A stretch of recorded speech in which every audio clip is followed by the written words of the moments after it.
usufruindo da paz que Cristo nos deixou. Fique à vontade, por favor. Boa noite a todos que nos assistem, que nos prestigiam com a sua audiência aos domingos, à noite.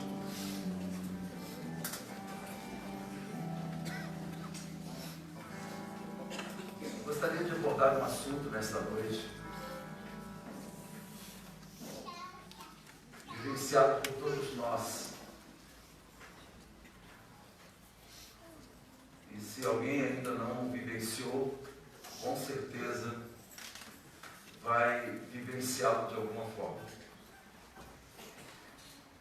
Quero falar nesta noite, fazendo um pequeno aporte, uma pequena contribuição sobre a inevitabilidade das perdas. E eu quero partir a partir de um livro da Bíblia, um livro histórico que está no Antigo Testamento, o livro de Ruth, que está logo depois do livro de Juízes. Nós estamos fazendo também um teste de microfone. Todos estão conseguindo me ouvir? Ok, obrigado. Estamos acertando ainda, né?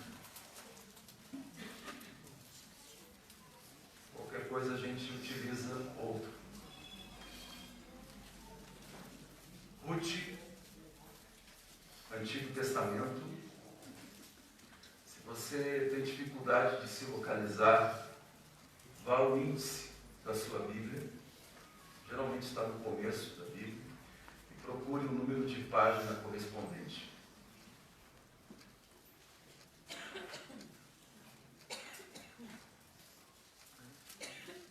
Todos encontraram? Ok? Capítulo 1 do livro de Ruth. Sucedeu que nos dias em que os juízes julgavam, ou seja, no período intitulado Período dos Juízes, e já vou explicar para vocês que período histórico é esse na história de Israel. Houve uma fome na terra, pelo que um homem de Belém de Judá saiu a peregrinar nos campos de Moabe. Ele, sua mulher e seus 2 filhos. Era o nome deste homem Elimeleque, e o nome de sua mulher Noemi, e os nomes de seus 2 filhos Malom e Quilion, efrateus de Belém de Judá. E vieram aos campos de Moabe e ficaram ali. Versículo 3. E morreu Elimeleque, marido de Noemi. Ficou ela com seus 2 filhos, os quais tomaram para si mulheres moabitas. Era o nome de uma Orfa e o nome de outra Ruth. E ficaram ali quase 10 anos. Morreram também ambos os filhos, Malom e Quilion, ficando assim esta mulher, Noemi, desamparada dos seus 2 filhos e de seu marido. Então se levantou ela com as suas noras e voltou dos campos de Moabe. Porquanto na terra de Moabe ouviu que o Senhor tinha visitado seu povo, dando-lhe pão. Pelo que saiu do lugar onde estivera por 10 anos, e as suas 2 noras com ela, e indo elas caminhando para voltarem à terra de Judá, Jerusalém, disse Noemi às suas 2 noras: voltem cada uma à casa de sua mãe, e o Senhor use de benevolência para convosco. Assim como vocês foram boas noras e boas esposas para os meus filhos. O Senhor dê a vocês descanso, cada uma na casa de seu marido, ou de seu próximo marido. E beijando as duas, choraram juntas, abraçadas.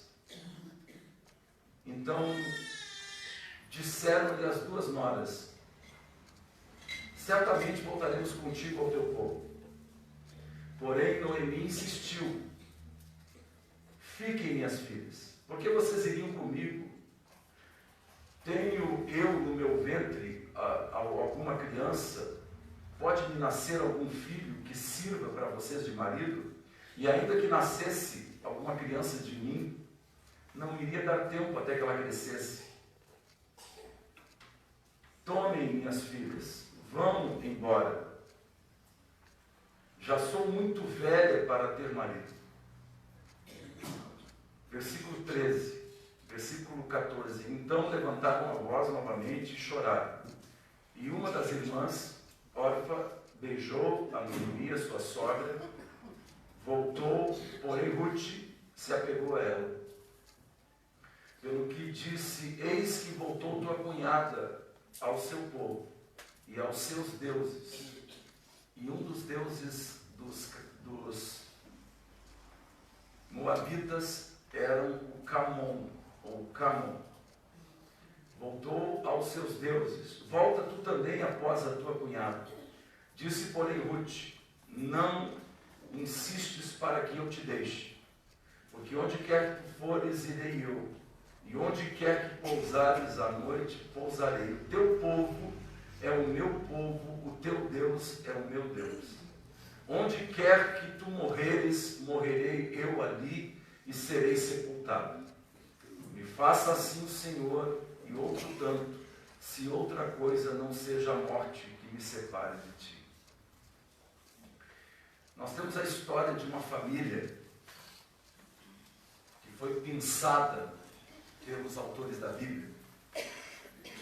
E essa história é como se fosse contada em 4 capítulos.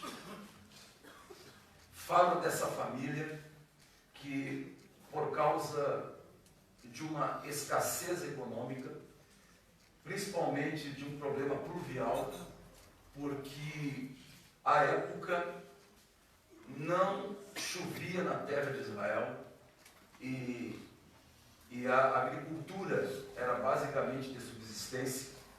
As pessoas plantavam para comer e essa família então decidiu aventurar, deixar Belém e deslocar-se por 96 quilômetros próximo ao Rio Jordão, o lado esquerdo da margem do Jordão, próximo à cidade de Moabe, ou a terra dos Moabitas. Os Moabitas, eles são descendentes de Ló. Ló, sobrinho de Abraão. E eles se interpuseram contra Israel, entre Israel e a terra prometida, Canaã. Eles eram personas não gratas pelos israelitas. Em Deuteronômio, no capítulo 23, especificamente no versículo 3, está escrito lá que nenhum moabita deveria entrar no culto público de um israelita até a 10ª geração. Então existia uma rivalidade muito grande entre os hebreus, os israelitas e os moabitas. O simples fato de um judeu se deslocar da sua terra natal, da sua terra prometida, convém lembrarmos que, cronologicamente, nós estamos mais ou menos a 900 anos antes de Cristo. E estamos no período dos juízes. Que período era esse? Um período que iniciou-se com a morte de Josué, sucessor de Moisés, e que se estendeu até a primeira monarquia de Israel, até o primeiro rei de Israel, que foi Saul, por um período de mais ou menos 360 anos. Por 360 anos, Deus não levantou profetas. Deus escolhia basicamente guerreiros e guerreiras, esporadicamente, eventualmente, para, através deles, fazer alguma coisa para que o povo se voltasse novamente para Deus. Portanto, o período dos juízes é um período que pode ser caracterizado pelo último versículo do último capítulo de Juízes. Se você for olhar sua Bíblia para trás, o último versículo do último capítulo do livro de Juízes descreve para nós como era esse período dos juízes. Era um período, como está escrito na nossa Bíblia, caracterizado por uma relativização da palavra de Deus, ou seja, uma flexibilização. E vou mais longe, um uso manipulativo da palavra de Deus, da lei de Deus. E não era só isso. Cada um interpretava a palavra de Deus conforme o seu achismo, conforme a sua própria hermenêutica, a sua própria técnica de interpretação. É o que está escrito aí, que vocês podem ver no último versículo do último capítulo de Juízes. Esse era o cenário. E aí nós vamos começar a entender por que houve um problema de falta de chuva. Se você deixar a sua Bíblia marcada e você for a Deuteronômio para trás, ao capítulo 28 especificamente, e se você for aos versículos, se não me falha a memória, 24 e 25, você verá Deus solenemente dizendo: se vocês não obedecerem a minha palavra, vocês acharam? É 28, 23 e 24. Se vocês não obedecerem a minha palavra, o que é que vai acontecer? Não vai chover. Eu vou dificultar a vida de vocês.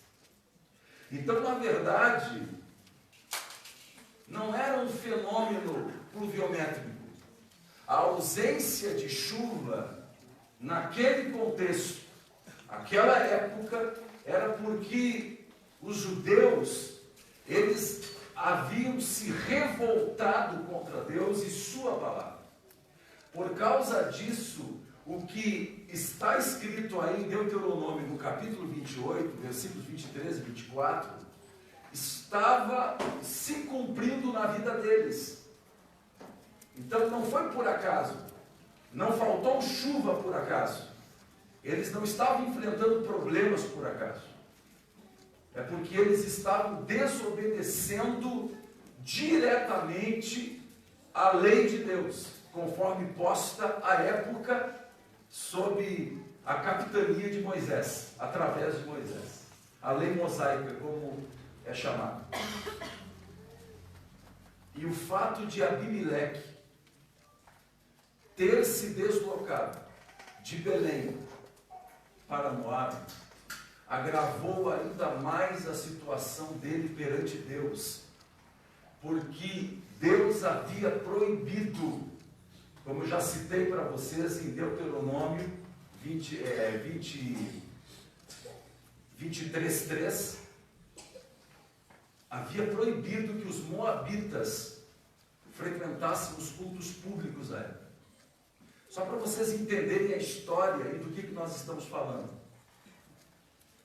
Então a seca chegou como que um megafone de Deus para dizer: será que vocês não perceberam que as dificuldades que vocês estão passando estão sendo provocadas por vocês mesmos, porque vocês estão em desobediência à minha palavra. E é por causa disso que não chove. E é por causa disso que, paradoxalmente, em Belém, e Belém em hebraico significa casa do pão, paradoxalmente, não havia pão na casa do pão. Ou seja, se nós fizermos uma aplicação às nossas vidas, contemporizarmos, trazermos para os dias de hoje isso, não basta nós estarmos na casa do pão, em Belém. Nós precisamos saber estar na casa do pão. Nós precisamos ter comunhão com o pão da vida. Não basta estarmos, precisamos ser. Nem todos que estão frequentando igrejas evangélicas, por exemplo, são cristãos verdadeiros. E nós estamos na presença do pão, que é Jesus Cristo, o pão da vida, e muitas vezes a nossa alma continua com fome. Contraditoriamente, Jesus está aqui como Jesus estava à frente do coxo do tanque de Betesda, e o coxo não percebia que era Jesus. E muitas vezes nós estamos na casa do pão, na presença do pão da vida, e nós não comemos deste pão, nós não nos alimentamos deste pão. Mas eu quero voltar à história. E eles se mudam para Moabe, vão habitar lá. E acontece essa fatalidade e uma sucessão de perdas. Vejam bem, foram para Moabe Noemi, a esposa, Elimeleque, o marido, e os 2 filhos. Interessante que o nome hebraico dos filhos, o nome de um é adoecendo e o nome de outro é definhando. Isso significa que eles já haviam nascido com alguma anomalia. Eles tinham alguma doença. E o texto bíblico diz que Elimeleque veio a falecer. Nesse momento, as senhoras e os senhores podem perceber, pela leitura, que imediatamente, transgredindo um outro mandamento da época, a mãe Noemi, desesperada, fez com que os 2 filhos se casassem com 2 mulheres moabitas. Está expressamente proibido em Deuteronômio 23 que os israelitas pudessem se casar com mulheres estrangeiras. E eles se casam. E por que o casamento é às pressas? Porque eles eram pessoas doentes. Mas não é só por isso. Noemi era uma mulher, e como tal, ela era considerada, como diziam os romanos, res, de onde veio o nome daquela moeda que tinha no Brasil, reis, que significa também res, animal, coisa. A mulher não era considerada, à época, um CPF, uma pessoa. Eles, quando eles se mudaram para Moabe, eles deixaram a sua casa, a sua propriedade em Belém. E ela sabia que, com a morte de Elimeleque, o direito de sucessão, naturalmente, seria para os filhos homens. As mulheres não tinham direito à sucessão de imóveis. E de repente morrem os 2 outros homens da família. Vejam só o impacto. Essa mulher, ela perde o marido, ela perde os 2 filhos, e devido à sua idade, ela perde também a sua vitalidade. E o que eu quero comentar com vocês? Eu quero comentar com vocês sobre o impacto das perdas significativas da nossa vida, na nossa vida, na nossa família, no nosso dia a dia. Quais foram os impactos das perdas de Noemi? Quais foram os impactos? Eu vou mostrar para vocês como Noemi reagiu à perda do esposo, à perda dos filhos, à perda da sua vitalidade, à perda de seus direitos econômicos. Como ela reagiu a isso? Como é que ela deu a volta por si? Mas antes, eu quero fazer algumas contribuições sobre perdas gerais. A primeira delas, as perdas fazem parte da vida. Existe um autor que escreveu um livro intitulado 5 Coisas que Nós Não Podemos Mudar. David Richo é o nome do autor. E uma dessas coisas que nós não podemos mudar é que tudo passa na vida e tudo acaba. Tudo. Não só as pessoas passam pela nossa vida, mas a nossa estética, ela vai mudando, a nossa vitalidade vai se esvaecendo aos poucos e nós vamos mudando com o tempo. Nós vamos encontrando na nossa vida limitações. Vamos encontrando isso. Então, a primeira contribuição geral que eu gostaria de fazer é que as perdas fazem parte da vida. A segunda contribuição é que nós nunca estaremos preparados para perder pessoas, objetos ou situações que dão sentido à nossa vida. Nunca. Quando nós perdemos alguns objetos que não dão muito sentido à nossa vida, a gente pode até ficar um pouquinho triste, mas aquilo logo passa e a gente toca a vida. Mas quando a gente perde alguém, uma pessoa, e a probabilidade desta pessoa dar sentido à nossa vida, por ser uma pessoa muito próxima nossa, o baque ele é muito grande, muito grande. E a nossa reação, ela vai ser determinada por alguns fatores. Então, a primeira realidade é que as perdas fazem parte da vida. A segunda é que você e eu, nós nunca estaremos preparados para perder aquilo que nos dá sentido. E o que é que nos dá sentido? Aquilo que traz equilíbrio para nós. Por exemplo, quase todas as pessoas que se aposentam e que viveram intensamente para as atividades laborais, para o trabalho, essas pessoas vão enfrentar períodos de depressão, com raríssimas exceções, porque por 25, por 30 anos, essas pessoas fizeram a mesma coisa, e essas atividades se mesclaram à identidade dessas pessoas. Essas pessoas, elas não conseguem se conceber fazendo outra coisa. Vocês conhecem pessoas assim? Que elas não se enxergam fazendo outra coisa. Porque aquele serviço dava sentido à vida delas. Dava sentido. Às vezes não é um serviço. Às vezes é a nossa vitalidade. Às vezes, devido a uma doença, nós necessariamente precisamos aceitar algumas limitações.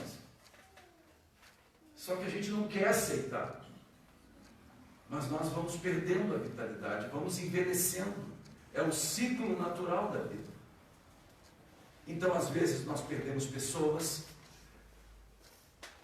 Quando uma pessoa, seja a minha esposa, seja a minha mãe, o meu pai, seja os meus filhos, eles dão sentido à minha vida, ou seja, eu não saberia viver sem eles, isso traz um sofrimento maior para mim. Maior. Por isso que quando um pai precisa sepultar um filho ou uma filha, é uma coisa terrível. Porque inverte a ordem natural da vida. Os filhos precisam sepultar os pais. A terceira contribuição que eu quero fazer é que toda a perda significativa, ela dá início em nós um processo de luto. De luto. O que é isso? Luto é um período de desorganização que requer uma reorganização da vida. A gente se desorganiza com aquela perda, seja a perda do esposo, da esposa, seja a perda de um filho, seja a perda de um emprego, seja a perda da estética, um acidente, uma limitação. A gente se desorganiza e a gente, então, inicia-se esse período que a gente chama de luto, que é um período de reorganização. Nós estamos reorganizando a nossa vida. Algumas pessoas levam anos se recuperando de uma perda. Algumas pessoas se recuperam mais rápido. Não existe um tempo, embora os manuais clínicos digam que o período normal de um luto, o luto tido por normal, é de até 2 anos, vai depender muito das características pessoais de cada pessoa. Muito isso. Então, a perda faz parte da vida.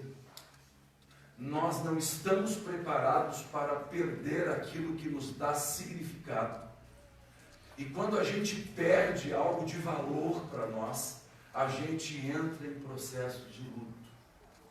E quando a gente entra em processo de luto, quando a gente se desorganiza, a gente vai depender muito das pessoas que nos rodeiam, vai depender muito da nossa personalidade, vai depender muito do vínculo que nós tínhamos com a pessoa, por exemplo, que nós perdemos, de vários fatores. Só que algumas pessoas, devido à sua fragilidade, essas pessoas, elas se tornam iradas, amarguradas. Outras pessoas regridem após uma perda. Regridem. Outras pessoas vivem um auto-engano, como que se a pessoa ainda estivesse viva, por exemplo, e continuam naquela vida. Mas o que aconteceu com Noemi? A primeira coisa que chama a atenção nossa é que quando ela perde o marido, ela perde os 2 filhos, ela perde a sua vitalidade, ela perde o direito de sucessão aos bens da família. A primeira coisa que ela faz, ela legitima a dor dela.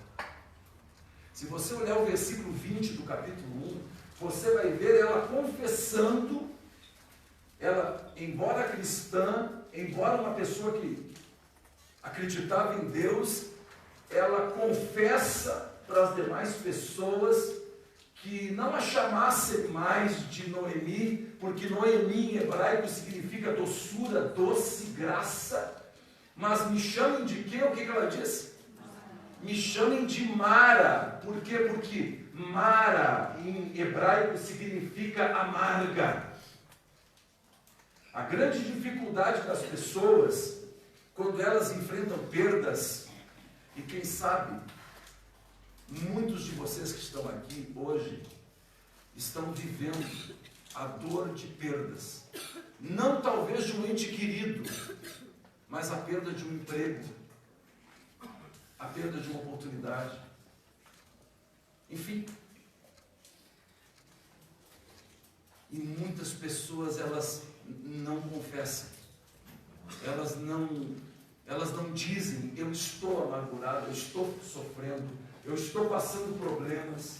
Algumas pessoas, elas convivem num ambiente religioso caracterizado por um triunfalismo, onde confessar que eu tenho uma doença, que eu tenho uma angústia, um sofrimento, seria dar munição para o diabo, seria uma derrota para mim. Como é que eu possa estar frequentando uma igreja evangélica e ter problemas no meu casamento, ter problemas na minha saúde. Como é que pode? Alguma coisa deve estar errada na minha vida. E às vezes as pessoas têm dificuldade de admitir que elas precisam de ajuda. Por incrível que pareça, essa mulher que sofreu praticamente uma tríplice perda, marido e 2 filhos, essa mulher, a primeira atitude dela diante da dor foi ela legitimar a sua dor, admitir: eu estou sofrendo. Mas o que mais me espanta é que ela admite a dor, e a segunda atitude dela, que nos serve de ensinamento, ela não permite que a perda, a dor, a amargura, a angústia afetasse o seu raciocínio. Porque uma das primeiras coisas que acontece quando a gente está sofrendo, a gente não consegue pensar direito. A gente não consegue pensar. E essa mulher, por incrível que pareça, a amargura dela não afetou o raciocínio dela. Ela continuou raciocinando. Ela percebeu, pela leitura a gente percebe que aconteceu tudo isso com ela, à época, naquele contexto, porque eles desobedeceram uma palavra explícita de Deus. Então ela aceita isso, ela raciocina. Ela raciocina e ela não permite que a dor, que a amargura, o sofrimento a paralise, que é o que acontece com pessoas que estão vivenciando um luto, tentando elaborar este luto, e elas se sentem engessadas, paralisadas, parece que elas não conseguem tocar a vida para frente. Diz o texto que nós lemos, que depois das perdas, depois de 10 anos, ela se levanta e diz: eu vou voltar para a minha casa. Ou seja, ela experimenta a amargura, a dor, o sofrimento como sentimento, mas ela não permite que o sentimento bloqueie a sua capacidade de raciocínio e ainda paralise.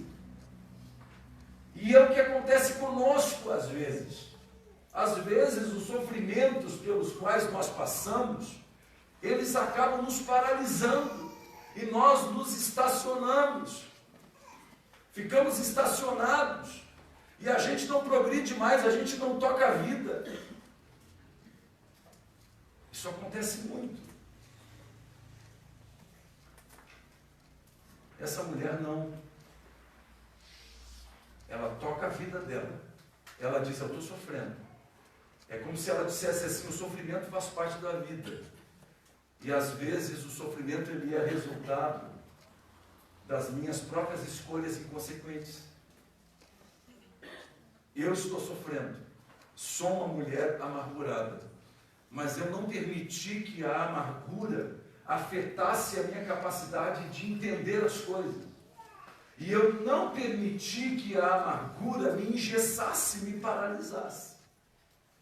Mas aconteceu algo mais fantástico ainda. Ela não permitiu que a amargura, o sofrimento, fizessem com que ela elegesse um bode expiatório para o sofrimento e o erro dela. Porque ela poderia culpar o fulano, o beltrano, o cicrano por isso, mas ela não culpa ninguém.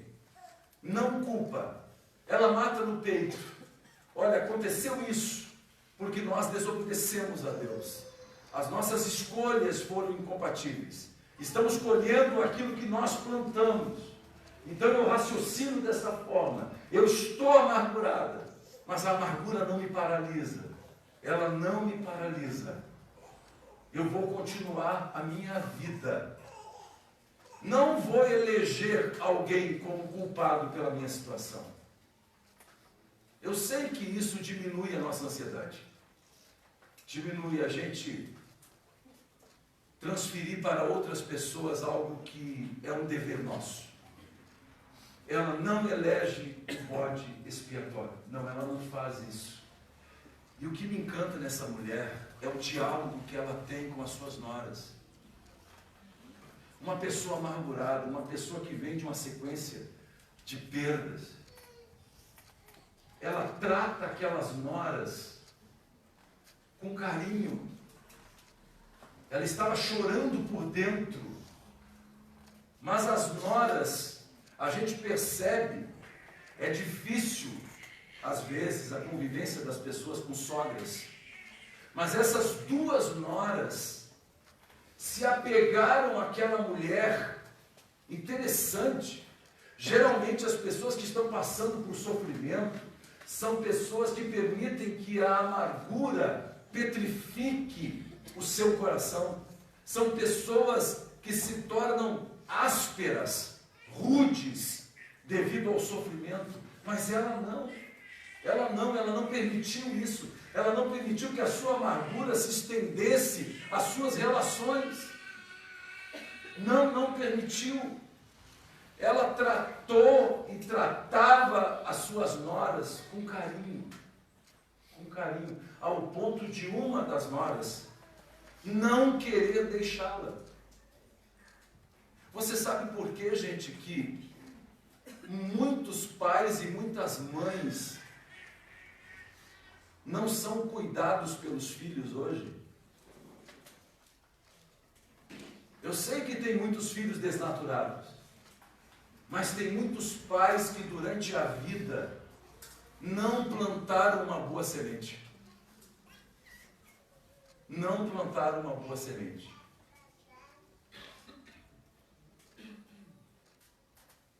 Vocês podem ver isso na experiência de vocês. Que tem filhos que não ligam para os pais, já idosos, isso tem. Mas tem muitos pais que não plantaram também. Essa mulher, ela plantou na dor, ela plantou na amargura, e ela colheu. Tanto é que uma nora resolveu ficar com ela. Eu vou ficar contigo. Eu vou. E um outro detalhe interessante, ela não desiludiu as outras mulheres em função da sua desilusão. Porque ela poderia ter dito assim: olha, eu me ralei na vida, minha vida não deu certo e a tua também não vai dar. É o que mais a gente ouve, pessoas puxando a gente para trás. Pessoas que se autoderrotaram, pessoas que assumiram a derrota. Geralmente elas não nos empurram para frente, elas nos puxam, generalizando todas as coisas. Ela disse: olha, vocês vão ser felizes. Eu não fui, mas vocês vão ser felizes. Tudo isso passa despercebido numa leitura rápida desse primeiro capítulo. Como essa mulher lidou com a perda, como essa mulher lidou com o sofrimento, e como nós lidamos com as nossas perdas. Como nós lidamos. Uma perda que a gente tem dificuldade de lidar com ela é a perda do controle, da ilusão do controle, de que nós estamos no controle dos nossos filhos, no controle da nossa vida. Não, a gente não está no controle. Não está. A gente tem aquela ilusão de que a gente está no controle. Mas a gente não está. E é uma perda. E às vezes quando a gente acorda para isso, isso gera muita dor na gente. A gente custa aceitar isso. O que Noemi ganha pelo fato de ter reagido dessa forma às perdas? Primeiro, ela ganha uma nora, ela ganha uma companheira. Segundo, diz a Bíblia, e aqui é só 4 capítulos, que ela ganha na nora uma filha. Ela perdeu os filhos, ela ganha uma filha, e à época existia um instituto jurídico para não deixar a memória dos falecidos apagar. O parente mais próximo do falecido tinha o dever e o direito de se casar com a viúva,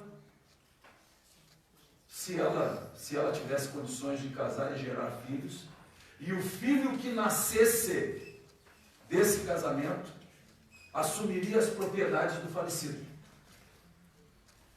Como Noemi era velha, o parente mais próximo casou-se com a moabita, com Ruth, chamado Boaz. Casou-se com ela. Como vocês imaginam? Vejam a mão de Deus na história. Casou-se com Ruth e eles tiveram um filho. E quando esse filho nasce Noemi, que até então vivia o luto do marido e dos filhos, quando ela pega o filho que seria o neto dela nos braços, que nem era dela, porque ela de uma nora que não era do povo dela, quando ela pega esse filho nos braços, eu quero que você veja no capítulo 4, versículo 16,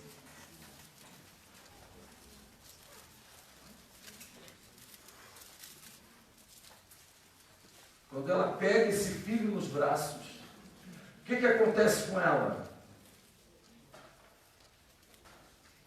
E Noemi tomou o filho e pôs no seu regaço e foi a sua ama. E as vizinhas lhe deram um nome, dizendo: a Noemi nasceu um filho, e chamaram o seu nome, o nome do neto dela, de Obed, que se tornaria o avô de Davi.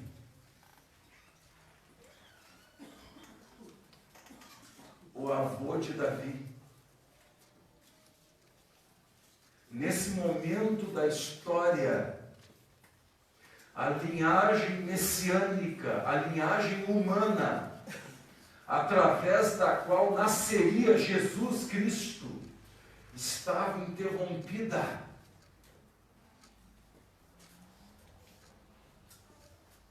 E Deus, pela sua misericórdia, Ele pega uma estrangeira, uma moabita, porque Deus usa quem Ele quer, como quer e quando Ele quer. Esse é o nosso Deus. E através desse casamento nasce Obed, e o nascimento dele cura,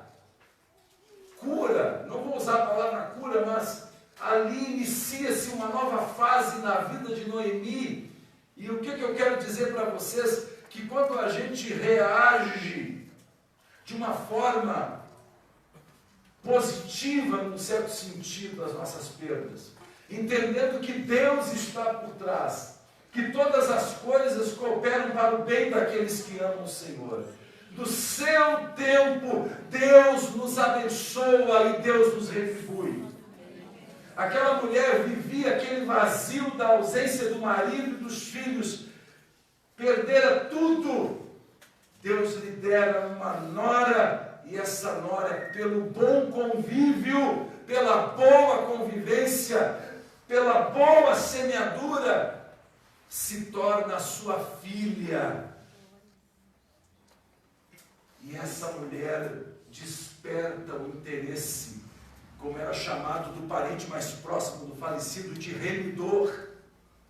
E esse homem então se casa com essa mulher moabita e nasce e renasce, assim como hoje para muitas pessoas vai renascer o seu entusiasmo, vai renascer o seu ânimo em nome de Jesus. Hoje vai renascer. Ela recebe aquela criança, como se Deus estivesse devolvendo para ela alguma coisa, e diz a Bíblia que ela se torna ama da criança, ela cuida da criança. Só que aquela criança, cujo nome era Obed, se tornara ou se tornaria o avô de Davi. E E eu quero concluir mostrando para vocês que o nosso Deus não tem limites. Se você abrir a sua Bíblia em Mateus, no capítulo 1, quando os judeus se encontram, e eu tive a oportunidade de ouvir a conversa de dois judeus, uma das primeiras conversas entre eles, eles querem saber até a quarta geração. Os judeus querem saber até o tataravô, porque os judeus eles não têm sobrenome. Vocês já perceberam nos evangelhos? Jesus, filho de Davi, Bartimeu, Bar em aramaico é filho, Timeu de Timeu. Os judeus eles são chamados assim: eu sou Paulo, filho do João, porque os judeus eles valorizam as genealogias, valorizam as genealogias. E Deus surpreende os judeus, incluindo na genealogia de Jesus uma mulher estrangeira. Você pode ler em Mateus, no capítulo 1, versículo 5, você pode ler. Aí vem toda a genealogia de Davi. Está, quem é que está ali na genealogia? Quem é que está no livro sagrado? Ruth. Ruth que foi fiel à sua sogra, que disse para a sua sogra: eu vou me converter ao teu Deus, o teu Deus será o meu Deus. Interessante, às vezes nós ganhamos as pessoas para Jesus, primeiro ganhando as pessoas para nós, porque essa mulher, Ruth, ela se converteu primeiro a Noemi, para depois se converter ao Deus de Noemi. Mas ela se converte a Noemi, porque apesar da amargura em seu coração, ela não permitiu que essa amargura afetasse o seu relacionamento. Ela não permitiu que essa amargura afetasse o seu raciocínio, que essa amargura a paralisasse. Ela não permitiu que essa amargura fizesse ela desistir. Talvez você hoje carregue com você, como diz os Titãs, cada um sabe a alegria e a dor que traz no coração. Talvez você seja uma pessoa que carregue angústia, que carregue a amargura, tristeza.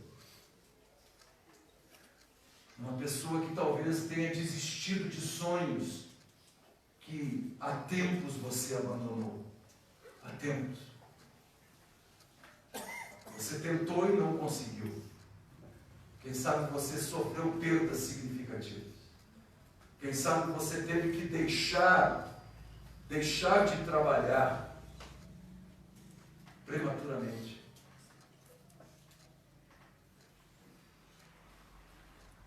Quem sabe você tem sonhos que não se realizaram. O que está paralisando você?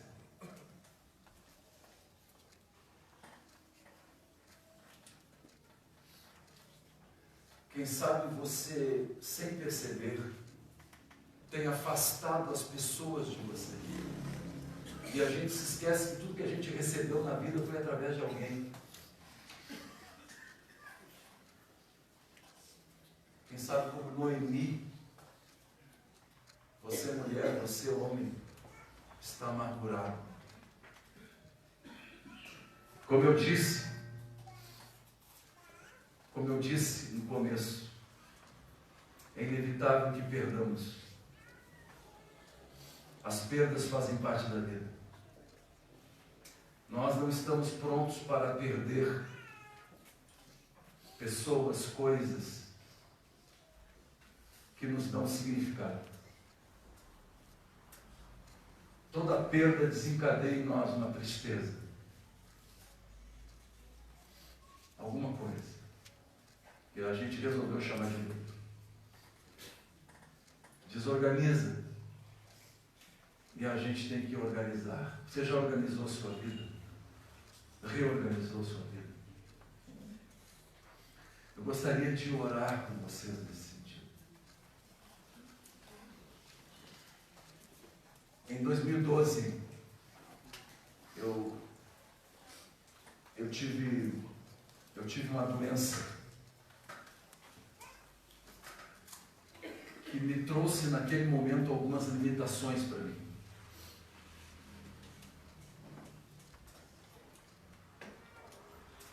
Naquele momento, eu tive que diminuir o meu ritmo, e isso gerou para mim, uma tristeza muito grande. É como se eu estivesse perdendo a minha vitalidade. E eu levei praticamente 2 anos para aceitar que eu já não era mais o mesmo.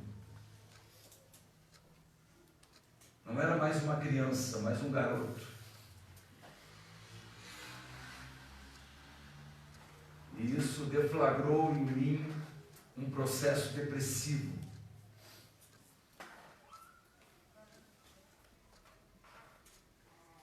E graças às pessoas que ainda estão ao meu lado, a minha esposa, a minha filha, os familiares da minha esposa, os meus familiares, aos pouquinhos eu fui ganhando novamente confiança. E chegou um momento que Deus me deu o meu Obed. Chegou um momento que aquele sofrimento acabou. Chegou um momento. E todos nós passamos por isso. Todos nós. No casamento, em relação à nossa saúde, em relação aos nossos objetivos pessoais, nós passamos por isso. Vamos perdendo. Às vezes não conseguimos dormir, nós perdemos a autonomia e nós necessitamos de remédios. E não é um erro nós tomarmos remédios, é necessário às vezes, mas a gente já se sente dependente de alguma coisa. Até então, por exemplo, a pessoa não tomava remédio para pressão e agora tem que tomar. Até então, ela não sabia, mas tem um diabetes número tal. Precisa controlar a sua alimentação. E para uma pessoa cuja comida é uma coisa muito importante, isso se torna uma perda, se torna um luto. Ela vê os outros se divertindo e comendo e ela ter restrições alimentícias.